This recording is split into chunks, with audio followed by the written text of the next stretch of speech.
What do you think when you hear the word polyester? 70s leisure suits? Sweaty-smelling dress shirts? That's what polyester used to be. These days, everybody wears it. Yoga pants, fleeces, even underwear. All made from synthetic fabrics like polyester. More polyester means more demand for the stuff used to make polyester. But you don't have to use new stuff to make it. Some companies are making polyester out of old stuff. Plastic bottles, in fact. Every day, the world throws away billions and billions of plastic bottles. That's a problem. Of course, the real solution is that we all use less plastic. But it's cool that even while we work to reduce plastic, some companies are turning trash into stuff we actually like.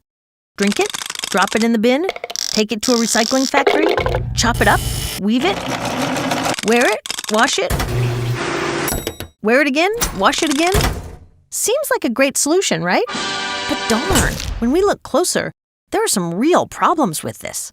The big problem is that some people might be encouraged to use more disposable plastic if they think it's being recycled safely. But there's also a little problem, a micro problem that's adding up to one big mess. Every time we wash synthetic fabrics, whether they're made from recycled bottles or brand new materials, super tiny pieces of plastic, called microfibers, wash off and flow down the drain. Up to hundreds of thousands each wash.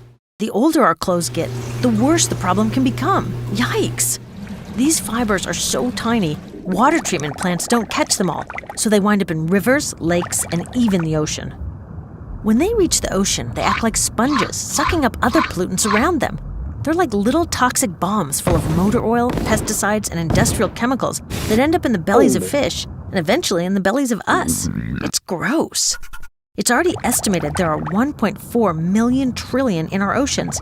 That's like 200 million microfibers for every person on the planet. These are some serious downsides to what looked like a good solution. Time for these creative companies to go back to the drawing board. Because while we can wash our clothes less or avoid buying synthetic clothing, we can't solve the problem without them. And if we want these companies to make it a top priority, they need to hear from you. Let's find a real solution to make our clothes safe for the environment, safe for the ocean, and safe for us.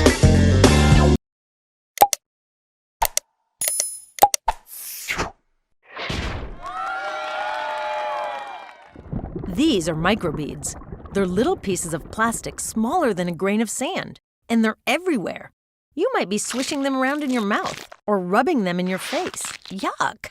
Microbeads are in lots of stuff, but they show up most in personal care products. Face soap and body wash, toothpaste. You could even be filling in those smile lines with the plastic in age-defying makeup. Companies put them in these products as exfoliants or just for texture, but there's no proof they even help. And you might not realize that you're using them unless you know what to look for. But the biggest problem with microbeads is that they're designed to go down the drain. They're so small, most water treatment plants can't capture them, so billions are ending up in our waterways every day. And even worse, these tiny bits of plastic act like sponges, soaking up the toxics around them. So a single microbead can end up being 1,000,000 times more toxic than the water around it. Once in our waterways, they get eaten by fish and other animals, and could make their way right back to you in your sushi. How's that for the circle of life? So why do companies put these plastic microbeads in their products to begin with? Well, for one, plastic's cheaper than the natural exfoliants we used to use. Plus, it's an excuse to sell more stuff. Those natural exfoliants worked so well, you could only use them once a week. Microbeads are smooth enough to use every day, which means you run out quicker and have to buy more of that product. Sure, we can try to avoid products with microbeads, but isn't the bigger problem what companies put on the shelf in the first place? The good news is some companies are already removing plastic microbeads from their products. And many places are considering outright bans. No matter where you live, there are ways to take action. Come on, we don't need the beads. Let's get them out of our stuff, out of our waterways, and out of our bodies.